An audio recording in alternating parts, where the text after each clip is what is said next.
Hello everyone, welcome to IP Study video lectures. Today we will discuss grade 8 science chapter combustion and flame.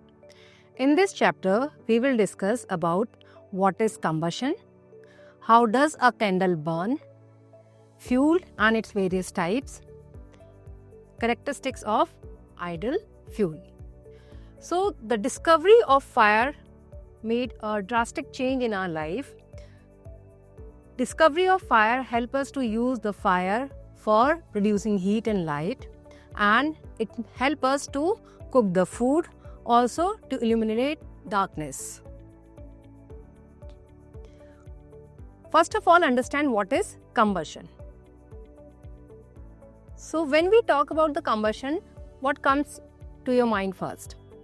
Do we think about the flame? Yes, most of the time, whenever we talk about the combustion, we think about the flame. But is it so that every time flame is produced when combustion takes place? No. Sometimes combustion occurs without producing the flame as well. So, understand these conditions when the combustion is taking place and when the flame is produced during the combustion process. So, combustion requires a combustible material. What is combustible material? A material which can catch fire or which can start burning. So the burning of a substance is known as combustion. When you light a matchstick, how do you light it? You take the matchstick and you rub it over the matchbox and you see the flame over there. So what is happening here? You are taking a matchstick and rubbing it means you are producing heat through friction by rubbing it on the matchbox. So what is the next thing which is required here? Why can't the matchstick burn itself? Why we need to rub it over the matchbox to produce heat? It is necessary because a material starts burning at a certain temperature that is called its ignition temperature. And this temperature is variable for different substances. Also, burning occurs in the presence of oxygen. In the absence of oxygen, burning does not take place. So combustion of substance is very useful in many ways in our life. How? We cannot cook food without producing the flame. We cannot eliminate the darkness without producing the light. And when we are burning substances, we are producing heat energy and light energy. So this light energy and heat energy is useful for various activities in our life. What happens when you take the food? Why do we take the food? We eat food so that we can get energy. So can we say that whenever we are eating food and it is changing into energy, the combustion is happening here? It is one of the kind of combustion process which takes place in the cell. So we call it cellular respiration or cellular combustion. What happens in this process? We inhale air. So during inhalation into our lungs, oxygen gas is absorbed. It goes into our blood. Then it reaches to different cells where food is already reached. How did we get the food? We had food. The food was digested. And then this digested food means the nutrients from the food reached cell where it combines with the oxygen, and as a result respiration occurs. As this is happening in the cell, it is called cellular respiration. And when cellular respiration is happening, energy is produced. Oxygen is involved. Oxygen is burning the fuel or burning the nutrients in our blood and producing energy. So we can say cellular combustion is also taking place here to produce energy. So whenever you are having food and you are getting energy, it is because of the combustion of food in your cells. Any material which can catch fire is called combustible material. But it needs to produce enormous amount of heat, means the amount of heat which is usable. So if I say the paper can burn, it will be a combustible material. Yes, it will be combustible material, but it will not be able to used as a fuel. So, if I say all combustible materials are not fuel, is it correct? Means combustible materials is not equals to fuel every time. Yes, any material which is catching fire, it is definitely combustible, but it may not give you the usable amount of energy. So in that case, that will not be considered as fuel. If it can give you the usable amount of energy which can be used to heat, to produce other substances, for example, to heat up the food, to heat up the water, or to light up the room, in that case we can say this combustible material is also considered as fuel. Alright. Now understand the role of oxygen in combustion process. What if a material is burning in the atmosphere? It will catch fire and it will produce some pollutants in the air. Also, it will produce heat energy and light energy. If the substance is burned in a closed chamber or closed room, will it continue to produce the heat energy, light energy? Also, it will produce the pollutants in the process, or it will produce any residue. Let's understand this. Combustion is a chemical reaction. Means in this reaction, oxygen is reacting with the fuel or a combustible material.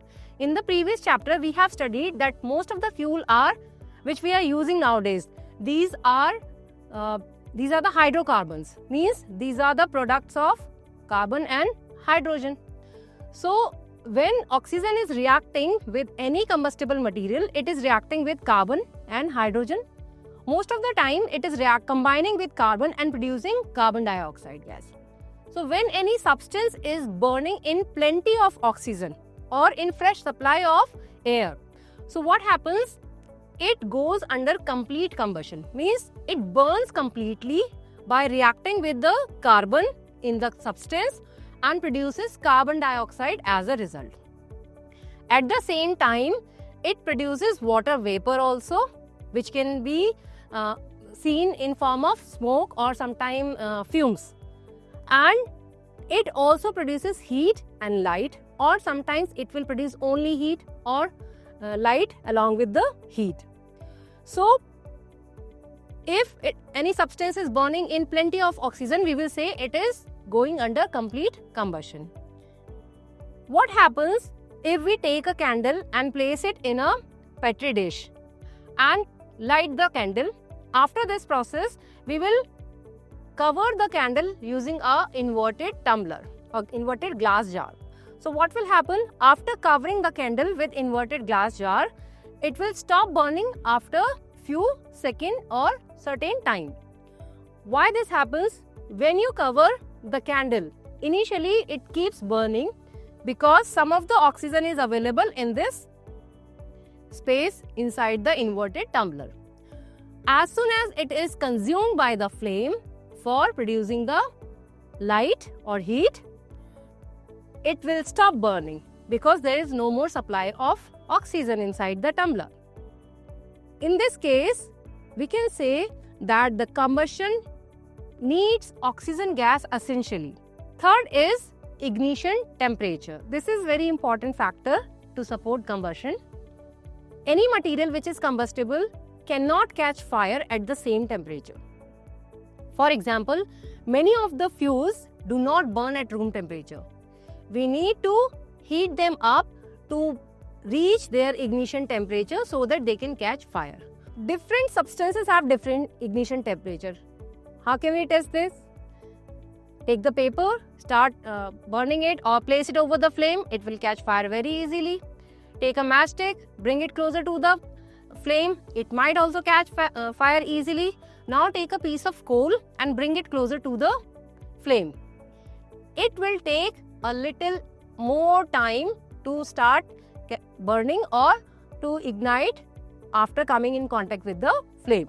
A combustion can be complete as well as incomplete. Means a combustible substance can burn completely or it may leave some residues. What are the three conditions which are required for combustion here? First is combustible material second is oxygen, and third is ignition temperature. So to produce a complete combustion or incomplete combustion, we need all these all factors should be available there. What does combustion produces? If complete combustion is taking place, what are the products of this chemical reactions? When a substance, which is a combustible material, is burning, it is mainly producing heat and light energy, along with carbon dioxide and water vapor is also produced. In the previous chapter, we have discussed different types of coal like peat, lignite, anthracite, bituminous coal. So these were classified based on the presence of carbon, also the presence of water in it. So if we are using a coal which has more carbon content and less water content, it will burn efficiently, producing the less water vapor. If you are using peat or lower quality of coal which has more water content and less carbon content, so it will produce more water vapor or smoke after burning process. So here we are taking some examples of different types of fuels. One is charcoal, second hydrogen, third methane. So when carbon is burning or hydrogen or methane, these are burning, they are reacting with oxygen. So what is essential for burning? Oxygen is essential here for starting the combustion process. As a result, this oxygen is combining with the fuel and forming some carbon dioxide and heat energy. When oxygen is combining with carbon, which is charcoal here, it produces carbon dioxide mainly. When it is combining with hydrogen, it makes water vapor along with the heat. And when it is combining with methane, it forms carbon dioxide, water vapor and heat. So what is formed here mainly? CO2 and H2O. So here, if you notice, oxygen is combined with the reagent or the fuel to produce water vapor or carbon dioxide gas. Why does the combustion of fuel produce heat? We say that whenever any substance is burning, it is producing heat energy. So what happens so that we can get heat energy after burning any combustible material? These are all chemical substances containing the potential energy stored between the bonds in this compound. So when we say hydrocarbons, because most of the fuels are compounds of hydrogen and carbons. So when we say hydrocarbons, these are combined through some chemical bonds, and these chemical bonds contain energy. These are the storage house of energy in any chemical substance. So when we are heating any combustible material, these bonds are broken and the energy is released in form of heat or light. So whenever you are burning any substance to produce heat or energy, heat energy or light energy, the chemical bond present in the substance is broken to release that energy. Another classification of combustion is based on the speed of combustion which takes place when any substance is burned. Some substances burn at very high speed and some start burning spontaneously. So if any substance is burning at very high speed, it is called rapid combustion. For example, if you take a dry leaf or take a paper or cotton wick, it burns at very high speed. It burns completely and quickly. So we can say this is one example of rapid combustion. What is spontaneous combustion? As we have discussed the case of phosphorus, when the temperature of atmosphere rises during summer, the phosphorus start burning itself, or we can say spontaneously. So this is the burning of phosphorus is one of the example of spontaneous combustion. So how does a candle burn? If you notice a burning candle, it produces light energy, some amount of heat energy, and it is as a result of a chemical reaction called combustion. At the same time, wax is also melting in a candle. So we can say a physical change is also happening here. Now understand how these chemical changes and physical changes are resulting in combustion in the candle. Whenever a candle is lighted up, the central wick, the cotton wick in the center is catching fire and producing the flame. When it catches fire, the air around the flame is getting heat from the flame and it is rising up because hot air rises up. At the same time, the melted wax particle, which are changing into wax vapor, also moves upward in the wick. When the hot air is rising up, there is a low pressure air generated at the bottom of the wick. And in this case, the air from the outer surface or the surroundings start moving into this low pressure area. As this air is cool air, it do not let the melted wax reach its ignition temperature. Means it cools down the melted wax so that it is not reaching the ignition temperature and it is not catching fire completely. That's why whenever a candle is burning, only the particles which are close to the wick are changing into the wax vapor and rising up along the heated air, and they act as fuel for the flame and produces the light energy. So that's how when a candle is burning, a combustion process, which is a chemical process, is taking place when melted wax is burning along with the wick, and at the same time wax is melted, and it is because of the physical change due to the convection of air, means due to the cyclic movement of air around the flame. Let us discuss another activity. Carefully and gently turn a lighted candle upside down. When we are burning a candle, a wax cavity is produced there which is holding the melted wax. When you carefully invert this, means if this is the upright candle and if you carefully invert this, you move it upside down, the wax will start dripping along the wick. And after some time, what will happen? The candle will stop burning. Why? Because the melted wax has the temperature which is below its ignition temperature, and when it comes in contact with the wick, it reduces the ignition temperature of the wick as well, and that's why the candle stops burning. How does the wax begin to burn? For the wax to burn, as already we have discussed, capillary actions comes here. So when the wax comes in contact with the wick, it rises along the wick due to the capillary action. What is capillary action? Here, an attraction force acts to carry the melted particles or the liquid particles from bottom of the wick to the tip of the wick. It brings attraction force which pulls the melted wax particles upward in the wick and causes burning of the wax in the candle. Let's study candle flame.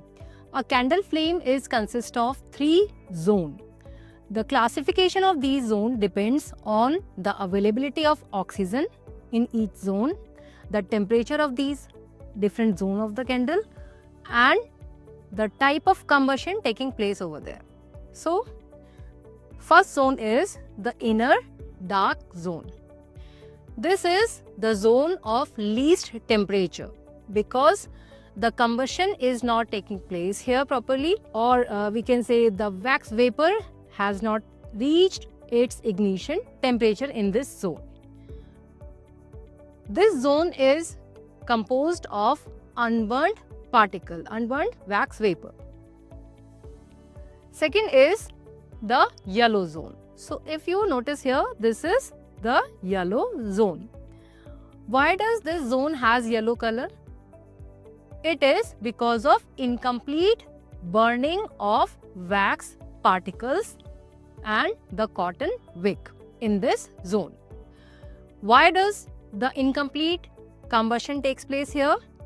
In this zone, the oxygen is not available in enough amount. This is available in insufficient amount. That's why the wax vapor goes under incomplete combustion and start illuminating to produce yellow light. We can say as incomplete combustion taking place in this zone, the temperature of this zone is moderate temperature. Next is outer blue zone. So the color of this zone is because of the complete combustion of the wax vapor in this area, this region. Why this happens?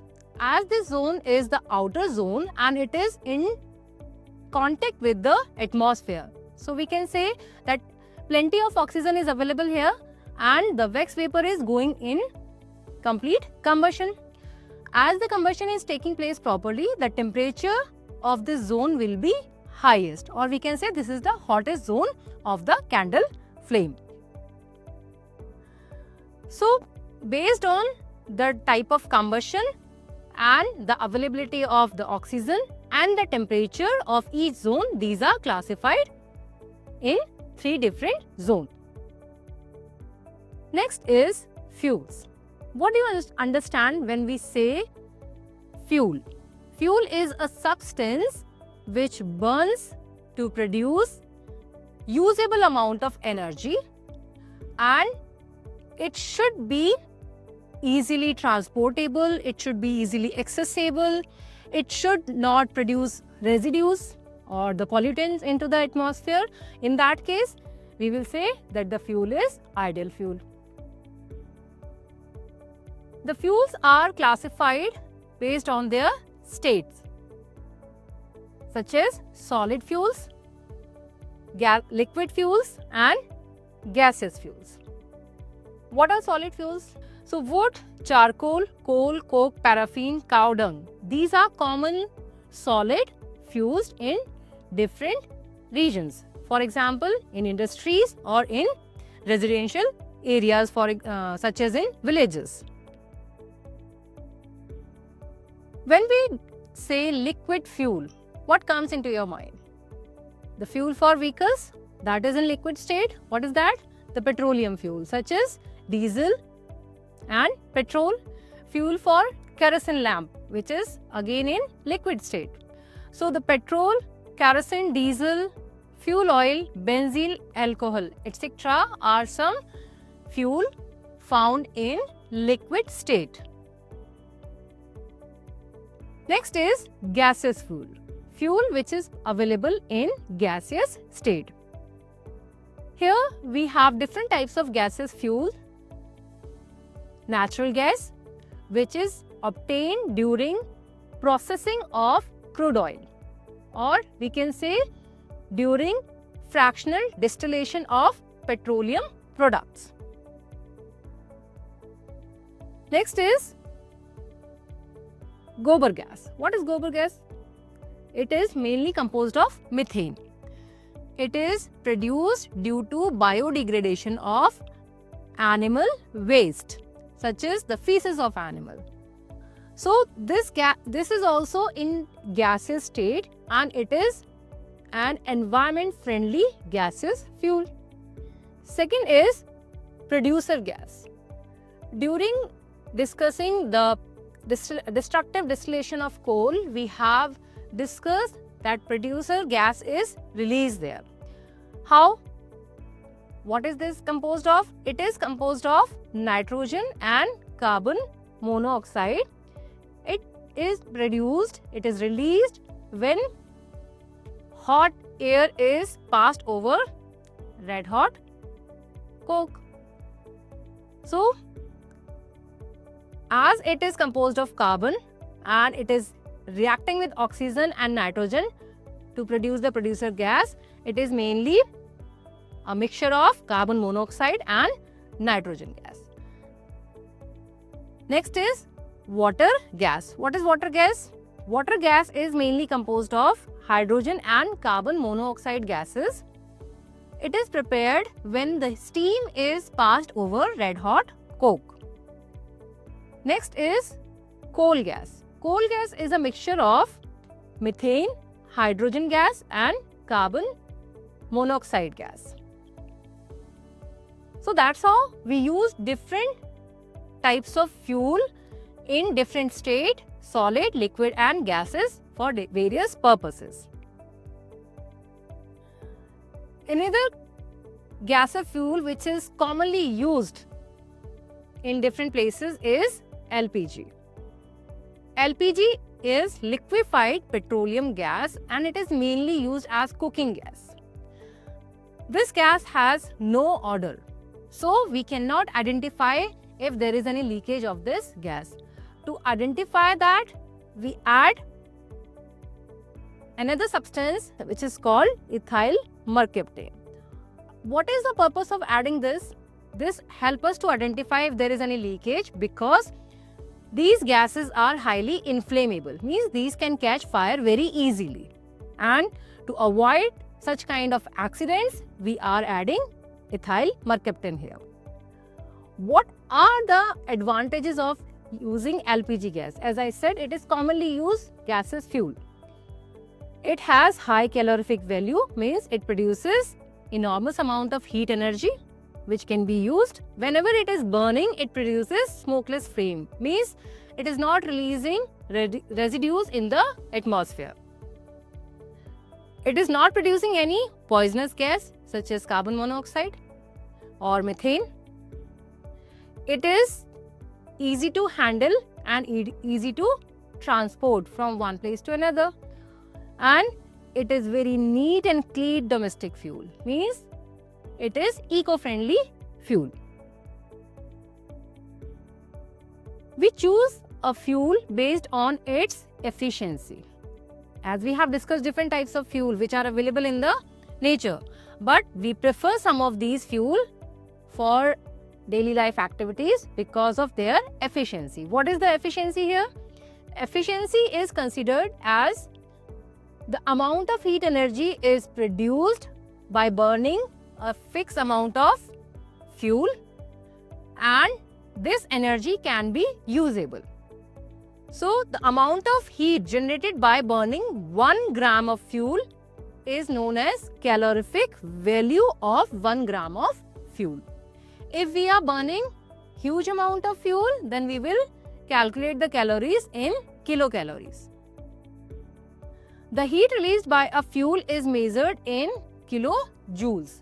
A fuel is considered a good or valuable if it has low ignition temperature, or we can say it has moderate ignition temperature. It burns at moderate rate. It is not burning very rapidly. Also, it is giving good amount of usable energy. In such case, we will say that fuel is efficient fuel. Gaseous, solid and liquid. All types of fuels are categorized based on the efficiency of these fuels. For example, if we check the solid fuels.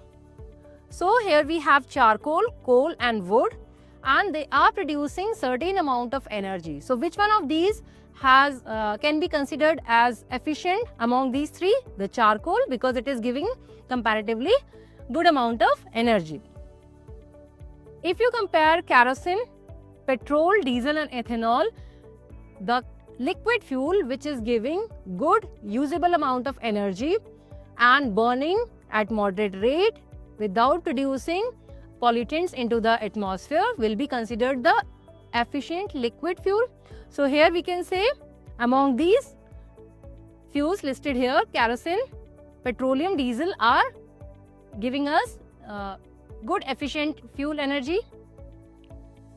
If we check the gaseous fuel and compare it with the liquid and solid fuels, these are giving us usable amount of energy with least pollutants into the atmosphere and burning at moderate rate. So here we can say gaseous fuel are more efficient than the solid and liquid fuels.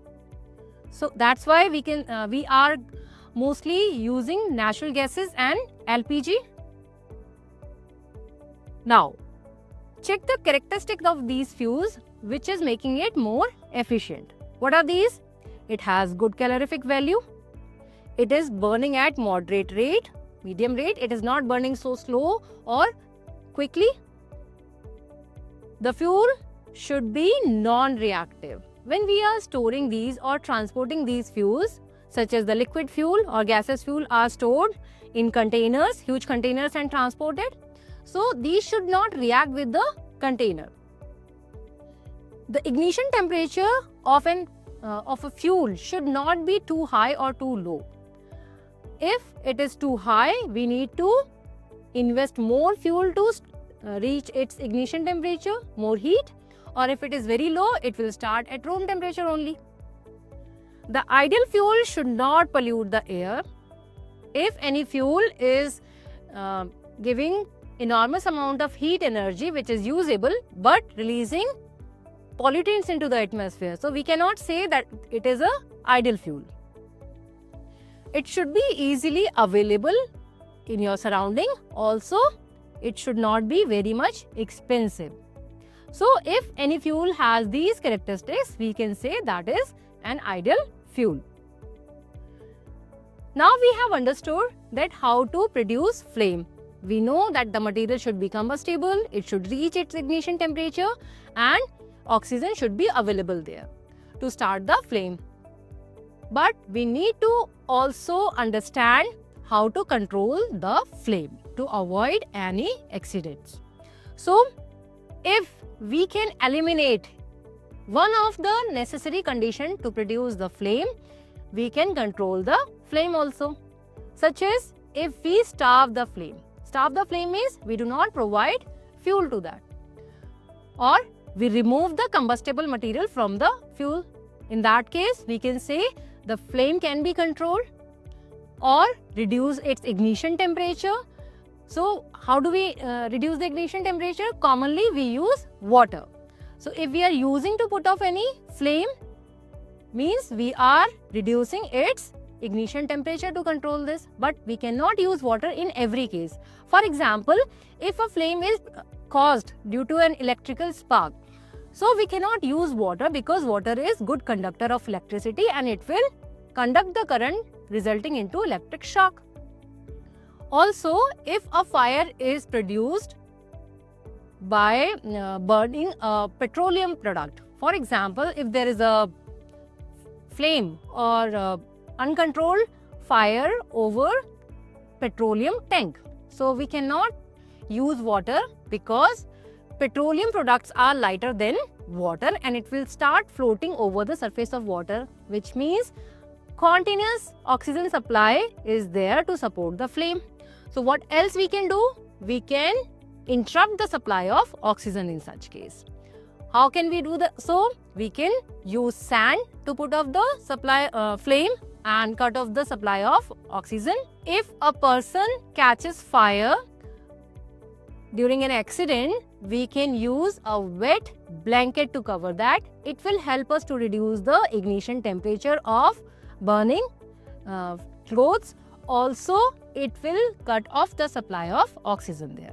That's how we will be able to control the flame. So, there are again 3 conditions. First, eliminate the combustible material or reduce the ignition temperature of burning substance or cut off the supply of oxygen to control any uncontrolled flame.